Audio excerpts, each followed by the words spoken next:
Selamat hari Minggu, Ibu Bapak, Saudara-saudari yang terkasih dalam Tuhan. Semoga kita semua tetap ada dalam keadaan yang baik.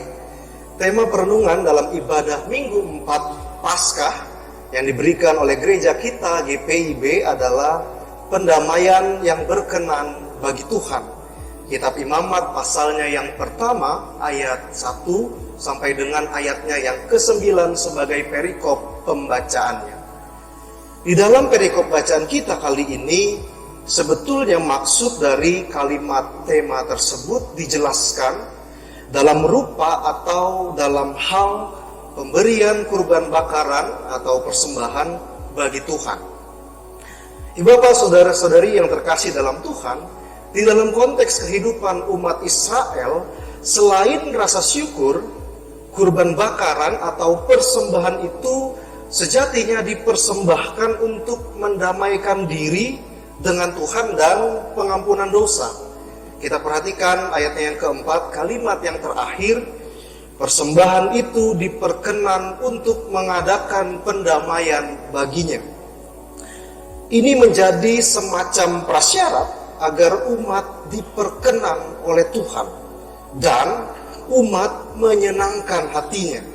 Kita lihat kembali pada ayat yang ke-9 kalimat yang terakhir, sebagai korban api-apian yang baunya menyenangkan hati Tuhan. Mengapa disebut prasyarat? Karena praktik ini, karena pemberian kurban bakaran bagi Tuhan ini terjadi berdasarkan pada firman Tuhan itu sendiri. Tuhan sendiri yang berfirman akan hal ini melalui Musa. Jadi firman Tuhan tentang pemberian korban bakaran sebagai prasyarat pendamaian yang berkenan bagi Tuhan itu disampaikan kepada Musa di dalam kemah suci yang baru saja didirikan oleh umat Israel selepas mereka bebas dari perbudakan di Mesir. Di dalam kemah Tuhan memanggil Musa dan memberikan titah ini kepada umat Israel. Karenanya pemberian kurban bakaran ini bukanlah sesuatu yang main-main. Bukanlah sesuatu yang sekadarnya di dalam konteks kehidupan umat Israel kala itu. Dijelaskan di dalam bacaan kita pada ayatnya yang kedua, bahwa kurban itu dari ternak, yakni dari lembu sapi. Dan pada ayatnya yang ketiga, kurban dari lembu itu haruslah seekor jantan dan tidak bercela. Pada ayat yang ketiga. Di dalam perkataan yang sederhana, ibu bapak, saudara-saudari yang terkasih dalam Tuhan, yang terbaiklah yang dipersembahkan kepada Tuhan. Karena apa? Karena tujuan dari pemberian ini jelas. Pendamaian yang berkenan bagi Tuhan dan rasa syukur kepada Tuhan atas penyertaan dan pemeliharaan Tuhan bagi kehidupan mereka. Pertanyaannya, mengapa lembu jantan yang disebutkan di urutan yang pertama? Sedikitnya ada 3 alasan tentang hal ini. Yang pertama, ibu bapak, saudara-saudari yang terkasih dalam Tuhan, lembu jantan adalah persembahan yang bernilai tinggi. Hal ini dikarenakan lembu jantan selalu digunakan oleh orang Israel dalam pekerjaan yang berkaitan dengan kegiatan primer mereka, kegiatan keseharian mereka. Misalnya di dalam kitab Ulangan pasalnya yang ke-22 ayat 10 disebutkan lembu jantan ini digunakan untuk kegiatan seperti pertanian, untuk membajak dan mengirik, sehingga harganya menjadi tinggi. Lalu yang kedua, di dalam beberapa bagian Alkitab lainnya kita dapat temukan bahwa lembu jantan dimengerti sebagai lambang kekuasaan dan kekuatan. Misalnya dalam kitab 2 Tawarikh pasalnya yang keempat ayat 2 sampai ke-4, pada sketsa laut tuangan di depan bait yang didirikan oleh Salomo, diperlihatkan bahwa laut tuangan di depan bait Salomo bertumbuh pada 12 patung lembu jantan. dalam kelompok-kelompok 3 patung yang menghadap ke setiap arah mata angin yang utama. Lalu di dalam kitab Yeskiel pasalnya yang pertama ayat 10 tentang penglihatan yang dilihat oleh Nabi Yeskiel, ada pada tahta Tuhan disertai seperti kereta, masing-masing memiliki 4 muka, salah satunya adalah muka lembu jantan itu sendiri. Dan yang ketiga, ibu bapak, saudara-saudari yang terkasih dalam Tuhan, kekuasaan dan kekuatan juga sebenarnya melambangkan sifat dasar dari Tuhan, seperti pelambangan atas lembu jantan yang tidak bercela itu tadi. Nah, ibu bapak, saudara-saudari yang terkasih dalam Tuhan, selain mencatat jenis persembahan, jenis pemberian kurban bakaran, bacaan kita juga menjelaskan proses pemberiannya. Khususnya kita perhatikan di ayat ketiga sampai dengan 9. Proses pemberian jenis kurban yang pertama, yakni membawa kurban, meletakkan tangan di atas kepala kurban sebagai tanda penyerahan, lalu menyembelih kurban, dan imam kemudian mempersembahkan darah kurban sebagai tanda penyucian. Setelahnya kurban dikuliti dan dipotong dan kemudian dibakar. Hasil akhirnya adalah aroma harum dari sebuah kurban bakaran yang dipersembahkan bagi Tuhan. Aroma harum yang melambangkan ketulusan ini dimaksudkan agar umat memberinya dengan ketulusan hati. Sehingga apa? Sehingga aroma harum ini menjadi penanda bahwa pemberian umat itu berkenan di hadapan Tuhan atau menyenangkan hati Tuhan. Ibu bapak, saudara-saudari yang terkasih dalam Tuhan, firman Tuhan melalui Musa ini disampaikan sebagai pengingat bahwa umat Israel ada sampai pada momen itu mereka bisa bebas dari perbudakan Mesir itu semua karena campur tangan Tuhan.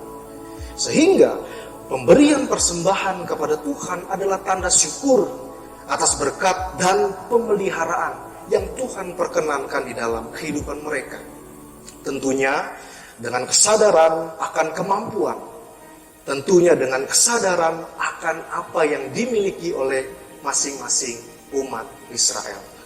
Oleh karena itu, dalam pasal 1 ini kalau kita perhatikan sampai habis, ada berbagai macam jenis persembahan. Dimulai lembu jantan, kambing atau domba, burung tekukur atau anak burung merpati. Jadi jenis-jenis ini menandai agar hendaknya setiap orang memberi dari apa yang mereka miliki dengan ketulusan hati. Ibu bapak, saudara-saudari yang terkasih dalam Tuhan, Tuhan memelihara dan memberkati setiap kehidupan orang yang menaruh hatinya kepada Tuhan. Tuhan memberkati dan memelihara dengan cara-cara yang ajaib dan beragam, termasuk dalam kehidupan kita saat ini sebagai umat Tuhan. Ia memperkenankan kita dengan segala jenis pekerjaan. Tuhan memperkenankan kita dengan berbagai jenis penghasilan yang berbeda-beda. Intinya, Tuhan menyalurkan berkatnya dalam kehidupan kita dengan beragam cara. Jika kita sadar akan hal itu, ibu bapak, saudara-saudari yang terkasih dalam Tuhan, maka perenungan kali ini hendak mengingatkan kita untuk terus memberikan persembahan kepadanya. Tidak hanya sebagai respons bahwa kita telah didamaikan dengan Tuhan, melainkan juga sebagai rasa syukur bahwa hidup kita, bahwa kita dipelihara dan diberkati oleh Tuhan. Ada macam-macam variasi dan jumlah persembahan yang dapat dibawa ke hadapan Tuhan. Namun satu hal yang pasti, Tuhan mendorong umatnya untuk memberi dengan apa yang ada, bukan yang dimiliki orang lain. Dengan ketulusan hati sebagai tanda syukur atas kasih, atas pemeliharaan dan penyertaan Tuhan di dalam kehidupan umatnya. Oleh karena itu, jangan ragu-ragu untuk memberi persembahan kepada Tuhan. Sekalipun jumlahnya tidak terlampau besar, Kalau memang hanya itu yang ada dalam kehidupan kita, berikanlah dengan hati yang bersyukur. Akan tetapi, janganlah juga jadi tinggi hati apabila kita bisa memberi lebih. Dan ternyata pemberian itu hanya sebagian kecil dari apa yang kita miliki. Dan sebagian kecil dari apa yang sudah Tuhan berikan bagi kita di dalam kehidupan kita. Karenanya, berilah yang terbaik bagi Tuhan dengan hati yang senantiasa mengucap syukur. Marilah kita terus belajar untuk memberi yang terbaik bagi Tuhan dengan hati yang tulus dari apa yang ada pada kita, karena Tuhan telah terlebih dahulu memberikan yang terbaik bagi kita di dalam kehidupan kita setiap hari. Tuhan memberkati kita semua. Amin.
Yang mengasihi